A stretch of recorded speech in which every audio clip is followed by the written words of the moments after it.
कथा देवी पत्नी का नाम था श्रीमती लोना देवी, पुत्र का नाम था के विजयदास। संत रविदास जी ने समाज के लिए दबे कुचले गरीब मजदूर कमेरा समाज के लोगों के लिए, समाज के उत्थान के लिए इन्होंने संदेश और उपदेश दिया। इन्होंने समाज पर जो हो रहे अत्याचार, जुल्म, जाति, शोषण पर इन्होंने एक कविता लिखी और समाज का उन्नत के लिए इन्होंने समाज के लिए योगदान दिया और अपने सत्य रहते हुए इन्होंने समाज को जीने का अधिकार भी दिया और सही रास्ते पर चलने का अधिकार भी दिया। साथियों, आज हम लोग जो बैठा यहाँ पर है, ये भारतीय संविधान के निर्माता परम पूज्य बाबा साहब भीमराव अम्बेडकर की देन है, जो नाम हम लोग इस ग्राम पंचायत में इकट्ठा हुए संत रविदास जी की जयंती मनाने के अवसर पर, ये बाबा साहब की देन है। और साथियों, मेरा अनुरोध है कि आप लोग हर वक्त ऐसे कार्यक्रम करते रहिए और समाज का साथ, समाज के लोगों के साथ। जय भीम, जय भारत। कितने लोगों को मालूम है कमेरा किसको कहते हैं? मैं बता दूं, जो काम करके मेहनत करके इस देश में जी रहा है उसे कमेरा समाज कहते हैं। हम लोग कौन है? कमेरा समाज। और लुटेरा कौन है? भाई अगर कमेरा है तो लुटेरा है। लुटेरा वो लोग है कि बाबा साहब संविधान की बदौलत प्रधान आपका बेटा बनता है और मुहर लुटेरों के यहाँ रखी रहती है। ब्लॉक प्रमुख संविधान के तहत आपके घर का बेटा बनता है, माँ बहन बनती है, लेकिन मोहर और सारी कमान लुटेरों के घर में रखी होती है। तो आज जो बताया कमेरा और लुटेरा, तो हम कमेरा समाज का हिस्सा भी संविधान में है। हमारे नाम पे हमको गुमराह करके, हमको खरीद के, हमको मांगो बना के हमको लोग हुकूमत करते हैं और केवल लिखा पढ़ी में प्रधान कोई और है और दरबार की शहर के यहाँ लगती है। जो प्रधान है, जो ब्लॉक प्रमुख है, अगर उसके घर में 4 लोग जाते तो उसके अंदर आत्मसम्मान जागता कि मैं भी ब्लॉक प्रमुख हूँ, मैं भी प्रधान हूँ। लेकिन प्रधान कोई और है, ब्लॉक प्रमुख कोई और है, दरबार किसी और के यहाँ लगता है। उस प्रधान की और उस ब्लॉक प्रमुख की इतनी औकात नहीं है कि किसी को एक नल अपनी कलम से दे दे। क्या फायदा है? हमें यहाँ से मुक्ति चाहिए। असली मुक्ति हमें तब मिलेगी जब हम अपने दोस्त और दुश्मन की पहचान कर लेंगे, सही गलत की पहचान करके हम अपने मताधिकार का सही जगह प्रयोग करेंगे। जब भी कोई आए आप के बीच में आप इतना सवाल करिए कि भैया इनको धोखा बना के लाए हो कि कलम कापी इन्हीं के पास रहेगी। अगर इनके पास नहीं हो तो हम बेईमानों के जाल में क्यों फंसते हैं? स्वागत कीजिए।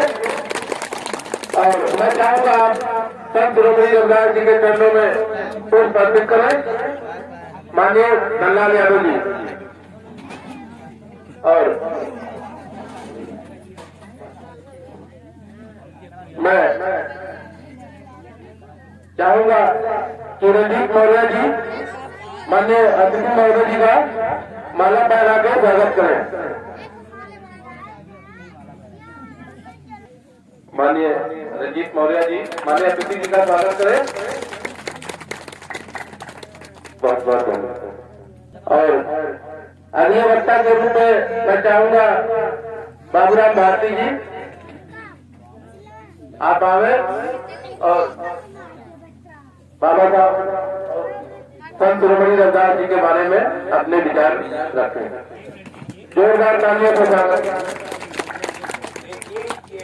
अपने घर का मंच है, कोई बोलने में सबके ना और डरे ना। ये अपने घर का मंच है, अपने घर की सभा है, अपने आज गुरु की अपने आप मना रहे हैं, तो इसमें किसी प्रकार की डर नहीं। जो कुछ आता हो, शिक्षा सबसे सर्वोपरि है। शिक्षा का जो दूध पिएगा वही दहाड़ेगा, तो जो शिक्षित नहीं होगा वो क्या दहाड़ेगा। इसलिए शिक्षा बहुत जरूरी है। तो जो न बोलना चाहे तो ऐसी बात नहीं है, लेकिन प्रयास करना चाहिए कि कम से कम अपने से जो कुछ हो सके। नहीं है तो आइए द्रोणाचार्य जी को प्रणामी करके चले जाइए। ये नहीं कि तो ये घर का मंत्र है, यहाँ कोई संकोच मत कीजिए। बाबूराम भारती जी। हेलो सभी साथियों, और आज संत शिरोमणि गुरु रविदास जी के जयंती के शुभ अवसर पर आज 2 लाइन बोलना चाहूँगा। हमारे संत शिरोमणि रविदास जी ने, उनका जब जन्म हुआ था उस समय हमारे समाज में बहुत ही अंधविश्वास और पाखंड व्याप्त था, और हमारा समाज जो है बहुत ही पीछे था। और जो अन्य धनी समाज थे, उन्होंने हमारे समाज का बहुत ही बुरी तरीके से शोषण कर रहे थे, और बहुत ही हमारे समाज के ऊपर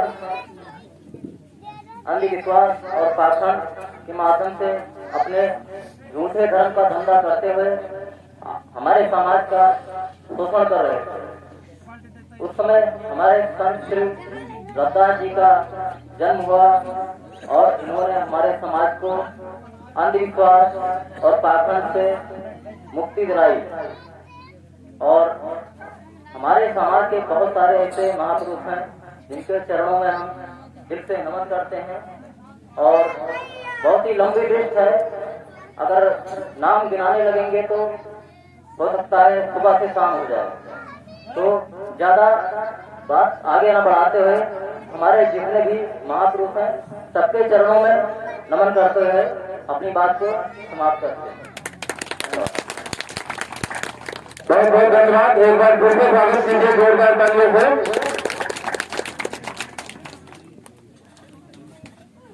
अगले वक्ता के रूप में मैं डॉक्टर अशोक निमाड़ जी को चाहूंगा कि आप आए और संत शिरोमणि रविदास जी के बारे में अपने विचार रखें।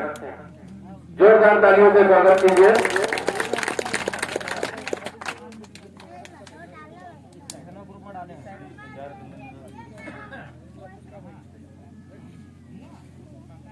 संत शिरोमणि रविदास जी की जयंती के उपलक्ष्य में हम लोग यहाँ जयंती मना रहे हैं। उनके चरणों में नमन करता हूँ। संविधान के जन्मदाता डॉक्टर भीमराव अम्बेडकर के चरणों में नमन करता हूँ। आज हम लोग यहाँ पे कार्यक्रम कर रहे हैं, इसमें बाबा भीमराव अम्बेडकर की बहुत बड़ी देन है। आज हम लोग खुलेआम में मीटिंग कर रहे हैं। सन 83-84 में मानवर काशीराम 3 बजे 4 बजे रात में घर में मीटिंग करते थे। आज हम लोग अगर जो इस गांव में एक माइक लगाकर मीटिंग कर रहे हैं तो बाबा भीमराव अम्बेडकर की देन है। बाबा भीमराव अम्बेडकर ने संविधान जब बनाया क्योंकि वो बहुत ज्यादा पढ़े लिखे थे। आप लोग अपने बच्चों को जरूर पढ़ाइए। धर्म, मैं ये नहीं कहता कि धर्म की किताबें मत पढ़ाइए, लेकिन धर्म की किताबें पढ़ाने से पहले संविधान की किताबें पढ़ाइए। अगर जो जिस दिन आपका बच्चा संविधान के बारे में पढ़ लिया, उस दिन आपके बच्चों को कोई परेशान नहीं कर सकता है। अगले वक्ता के रूप में मैं राम शंकर वर्मा जी को चाहूंगा कि आप आए। और आज 5 फरवरी को हम लोग संत रविदास जी की जयंती मना रहे हैं। संत रविदास जी मध्यकालीन में जब जात पात का बहुत बोलबाला था, उस समय उन्होंने जो अलग जगाई थी, जात पात खत्म करने की व्यवस्था अपने काव्य के माध्यम से प्रस्तुत की थी। उन्हीं के रास्ते पे चलते हुए मॉडल हो जाया, आधुनिक हो गया। जब हमारे डॉक्टर भीमराव अम्बेडकर साहब ने संविधान बनाया, और संविधान अभी गीत के माध्यम से प्रस्तुत कर रहे थे। मुझे लगता है कि गीत की ध्वन वादन प्रक्रिया तो सब लोग के कानों में गूंज रही थी, लेकिन वो क्या कह रहे थे कुछ लोग ही ध्यान दिए होंगे। संगीत सुनना अच्छा लगता है, लेकिन उस संगीत के माध्यम से जो उन्होंने कहा उस चीज को जानना बहुत जरूरी है। और वो चीज जब हम पढ़ेंगे, लिखेंगे और अपने बच्चों के ऊपर केयर करेंगे। आज के समय में हम देख रहे हैं जब एंड्रॉइड सेट का जमाना है, छोटे छोटे बच्चों को मोबाइल दे दिया जाता है हाथों में, वो यूट्यूब पे फिल्में और यूट्यूब कार्टून बहुत सारा देखते रहते हैं। इसका गलत प्रभाव पड़ रहा है समाज में, छोटे छोटे बच्चों के ऊपर इसका मानसिक प्रभाव बहुत बुरा पड़ रहा है। ये जरूरी है कि उनके मानसिक विकास के लिए उनको सही दिशा दी जाए, उनका केयर किया जाए, तो वे बच्चे भी धीरे धीरे पढ़ के आगे कुछ बनेंगे।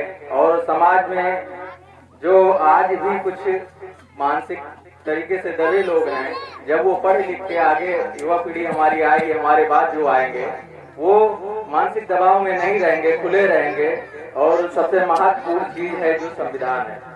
संविधान को लेके हर क्षेत्र में बहुत से लोग बात तो रखते हैं, लेकिन किसी घर में संविधान की शिक्षा नहीं दी जाती है। स्कूलों में भी संविधान कहीं कहीं पर पढ़ाया जाता है। तो संविधान के बारे में जानकारी होगी तभी आप अपना हक कहीं मांग पाओगे। थोड़ी देर पहले हमारे विनोद जी बता रहे थे कि जो आरक्षण मिलता है, आरक्षण में उनको प्रधानी जीत जाते हैं या कोई भी पद पा जाते हैं, लेकिन चला नहीं पाते। क्या कारण है? वो शिक्षित नहीं है। अगर शिक्षित भी हैं तो मानसिक तरीके से दबे हुए हैं। उनका कारोबार कोई दूसरा ही संभालता है। वो क्यों नहीं कर पाते? जाके अधिकारियों से क्यों नहीं बात कर पाते? अपनी बात क्यों नहीं रख पाते? क्योंकि या तो वो मानसिक तरीके से दबे हैं या वो शिक्षित नहीं है। शिक्षा बहुत जरूरी है। अपने घर में अपने बच्चों को उनको स्टार्टिंग से ही ऐसी दिशा दें ताकि वो जाके आगे इतना जागरूक हो जाए कि उनको किसी को बताने की जरूरत ना पड़े, वो सही दिशा में अपने आप निकल जाए और हमेशा खुल के दिमाग से रहें। मैं ज्यादा ना बोलते हुए यहाँ पे विशेष लोग भी बैठे हुए हैं, मैं चाहूंगा कि उनको आगे बुलाया जाए। बहुत बहुत धन्यवाद। जी के बारे में अपने विचार रखते हैं।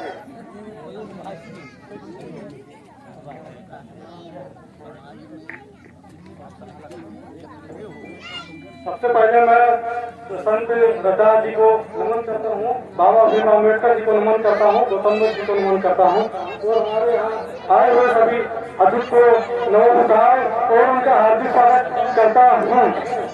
मैं आप लोगों को बता देना चाहता हूँ कि यहाँ आप लोग जाते हैं कीर्तन भजन सुनने, वहाँ लोगों को बताया जाता है कि ये समाज की गंदगी दूर करने के लिए ये लोग जन्म लिए, वो जन्म लिए, यहाँ से लिए, वहाँ से लिए। मैं आप लोगों को बता देना चाहता हूँ कि आपके शरीर की गंदगी साफ करने के लिए, आपके कपड़े साफ करने के लिए, आपके बाल साफ करने के लिए आपके बीच में भी आपके सही भगवान है। तो क्यों ना उनको हम मान सम्मान दें, अपने साथियों को मान सम्मान दें। जैसे बाल काटने वाला नहीं, वो हमारा सही भगवान वो है, और कपड़ा साफ करने वाला धोबी वो हमारा भगवान है, और ये हमारे काटने और जूता साफ सफाई करने वाले मोची ये हमारे सही भगवान है। ऐसे भगवान को आप सम्मान दीजिए और उनके साथ अच्छे से व्यवहार कीजिए। अपने ही काम, अपने ही खेत, अपने ही जमीन जायदाद, शादी विवाह में आप लोग अपने से बड़े जातियों को बुला के गुलामी का परिचय देते हैं। ऐसे लोगों से आप दूरी बनाइए। और मैं ये कहता हूँ, एक हमारा संगठन बना हुआ है SC ST OBC माइनॉरिटी अधिकार मोर्चा। ये संगठन आप लोगों को पूरा सहयोग देगा, किसी भी प्रकार की 24 घंटे सेवा देगा आपको। जैसे आपको एम्बुलेंस सेवा देती है, पुलिस सेवा देती है, ऐसे वाला जो संगठन है ये आप लोगों का जो है पूरा सहयोग देगा हर प्रकार की मदद से। लेकिन जब आप लोग हमारे संगठन में जुड़ेंगे तभी आपका सहयोग देगा। आप इनसे पार्टिसिपेट करिए, आप इसे भूल मत बनाइए। वो लोग कहते हैं भगवान को, गणेश भगवान को मानते हैं, वो कहते हैं वो अपने मम्मी पापा के चारों तरफ घूमने थे और गए थे, मैं चारों धाम घुमाया। मैं उसको फॉलो करता हूँ। आप भी अपने मम्मी पापा का सम्मान कीजिए, समाज का सम्मान कीजिए। समाज में जो अच्छे लोग हैं, समाज के लिए कुछ करना चाहते हैं, उनको सम्मान दीजिए। आप लोग उनका विरोध करते हैं, नहीं नहीं जानते हैं तो जानने की कोशिश कीजिए आखिर वो क्या कहते हैं। और आप लोग को लगता है कि वो अपने पर्सनल फायदे के लिए कर रहे हैं, कोई पर्सनल फायदे के लिए नहीं करता है। ठीक है, भैया है उनकी बर्तन की दुकान है, दुकान बंद करके आए हैं हमारे भैया रंजीत भैया यहाँ आए हुए हैं, दुकान बंद करके किस लिए आए हैं? आप लोग को दिखाने के लिए आए हैं। और आप लोग हैं कि न ढंग से बैठते हैं न ढंग से बात करते हैं और इधर उधर आते जाते रहते हैं, ना कहीं पर जाना चाहते हैं, सिर्फ कहीं बगल में प्रोग्राम होता है वहाँ चले गए टाइम पास के लिए। अरे कहीं भी प्रोग्राम हो ऐसा तो वहाँ जाने के लिए तुरंत तैयार नहीं है आप। अगर आपको जाना है साधन नहीं तो हमें कॉल करिए, जो हम आपको लेके चलेंगे। ठीक है, डॉक्टर जय भीम जय भारत। एडवोकेट मोहम्मद अहमद साहब जी को चाहूंगा कि आप आए और अपना परिचय देते हुए संत शिरोमणि सरदार जी के बारे में अपने विचार रखें। जोरदार तालियों से स्वागत किया जाए। जय भीम जय संविधान। खड़े हुए हैं, अगर वो संविधान न लिखते तो आज हम और आप यहाँ पर उपस्थित न होते। जैसा कि हमारे बड़े भाई विनोद जी ने कहा कि कुछ पाखंडी है पाखंडी, वो पाखंडी हमारे अधिकारों को छीन लेना चाहते हैं।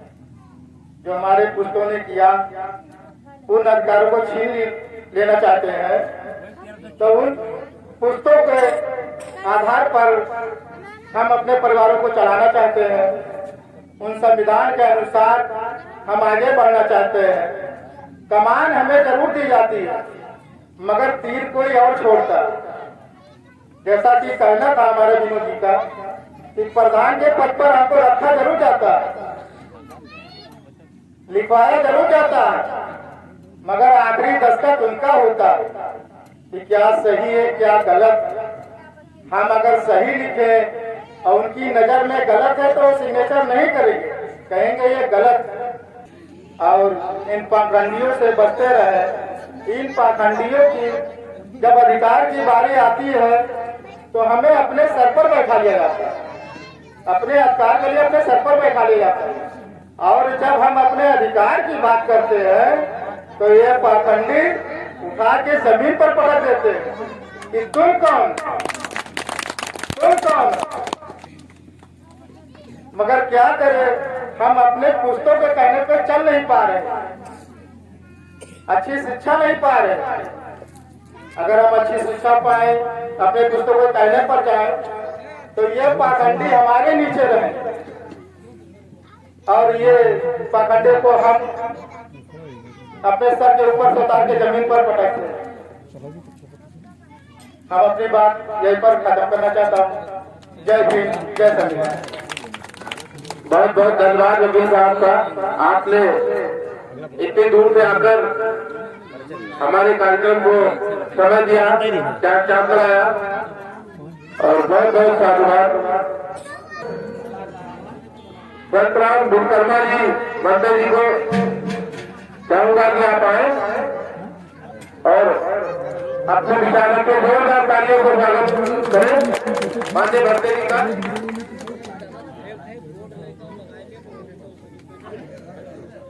भारत को विचारों में नमन करते हुए बाबा साहब भीमराव अम्बेडकर तथागत गौतम बुद्ध के चरणों में नमन करते हुए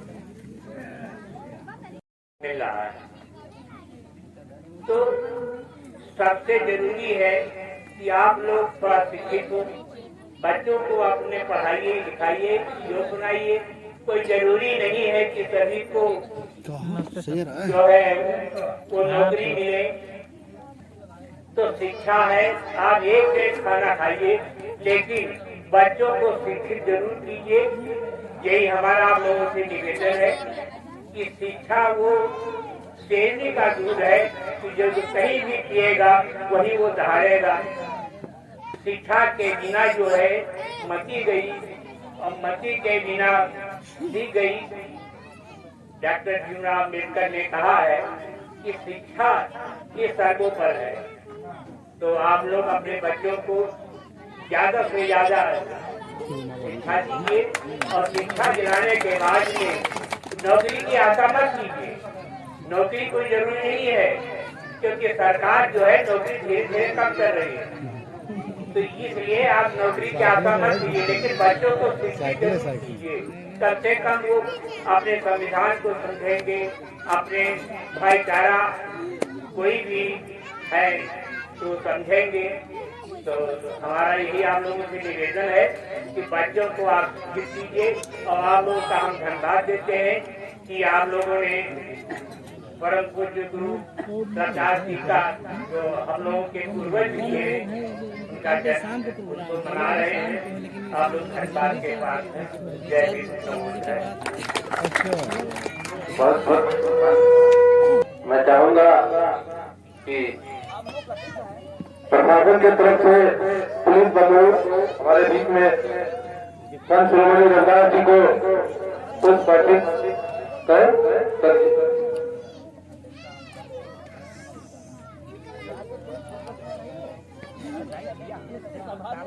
और मैं चाहूंगा कि माननीय रंजीत वर्मा गौतम जी आए और सर जी को माला पहनाकर स्वागत करें। बहुत बहुत धन्यवाद। हमारे संगठन के अध्यक्ष माननीय रंजीत वर्मा जी, जोरदार ताली स्वागत करें। और अगले वक्ता के रूप में हम चाहेंगे कि पिंटू वर्मा जी आए और इस ग्राम सभा के सभी भाई एवं हमारे युवा साथियों को हार्दिक स्वागत एवं अभिनंदन करता हूँ।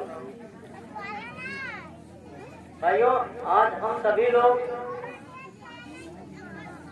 संत रविदास जी की जयंती पर एकत्रित हुए हैं। इतनी संख्या में आज हम लोग एकत्रित हुए हैं, ये बहुत ही बड़ी बात है। भाइयों, जब हम लोग एकत्र रहेंगे, संगठित रहेंगे, तभी जो है किसी कार्य को अंजाम दे पाएंगे। जय हिंद, जय भारत। बहुत बहुत धन्यवाद। माननीय जगन्नाथ यादव जी आप आए और अपनी बात रखें। आप अपने एक प्राइवेट स्कूल के संस्थापक भी हैं और अपने जमाने के बहुत पढ़े लिखे, हमारे क्षेत्र के पहले पढ़े लिखे युवा, आज भी युवा है। आपके अंदर वो ताजगी है, युवाओं में जोश भरते हैं। तो एक बार जोरदार तालियों से स्वागत किया जाए। सरदार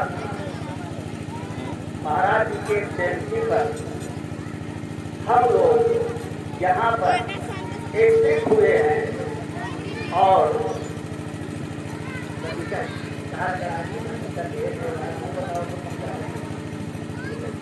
हम लोग एकजुट हुए हैं और हमारी ग्राम सभा में हमारे मुख्य सचिव और जब चेतना को आगे बढ़ाने के लिए बीड़ा उठाए हैं, हम अपनी ग्राम सभा की तरफ से, अपने गांव की जनता की तरफ से, दबे और पिछड़े हुए लोगों के तरफ से मैं आप सभी का बहुत बहुत धन्यवाद करता हूँ। लेकिन एक खेल है, खेल ये है कि जिन लोगों को जागृत करने के लिए हम लोग यहाँ पर एकत्रित हुए, मैं देखता हूँ कि जब उनके घर के हर घर के समाज का अगर एक दो लोग आते हैं तो उनके विचारों को सुनते और जो आपके यहाँ आए हुए वक्ता है तो हो सकता है उनका प्रभाव उनके जीवन में पड़ता। लेकिन ठीक है, जो लोग आए वो भी बधाई के पास रहे और उनको भी मैं बधाई देता हूँ। लेकिन जिस प्रकार का आयोजन यदि भविष्य में होता है तो वो अपने कार्यक्रम में जरूर सहभागिता कराए और पूरी कर्मठता के साथ। परम खुशी की बात यह है